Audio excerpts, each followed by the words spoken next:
Donc aujourd'hui, on va voir ce que la quinoa fait à mon taux de glucose. Donc là, il y a exactement 200 g de quinoa, ça fait 220 calories, 8 g de protéines, 36 g de carbohydrates, 5 g de fibres. Je ne sais pas si on dit le ou la quinoa d'ailleurs, je veux bien que vous me disiez dans les commentaires.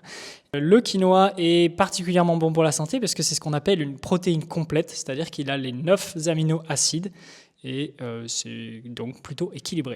Je vais manger ça et on va voir un petit peu sur mon glucomètre, juste ici, l'impact que ça a sur mon taux de sucre dans le sang. C'est parti.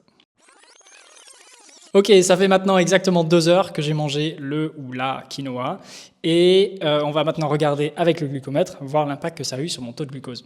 Au fait, j'ai vu qu'il y avait pas mal de gens dans les commentaires qui demandent quelle appli j'utilise pour analyser mes repas. Celle que j'utilise s'appelle Sugar AI. Donc c'est vachement simple, tu prends en photo ton plat et ça te donne le détail nutritionnel, les calories, les sucres, les macros, tout ça. Donc c'est pas toujours 100% parfait, mais honnêtement, je trouve que c'est très important de garder un historique de tout ce qu'on mange et de savoir en détail ce qu'on mange. Du coup, moi, je trouve ça très utile. Donc, les résultats sont assez surprenants parce que finalement, c'est pas monté énormément, beaucoup moins que le riz, le maïs, que les choses que j'ai testées pour le moment. C'est monté de à peu près, j'étais à peu près 100 mg jusqu'à 140, donc quand même 40 mg.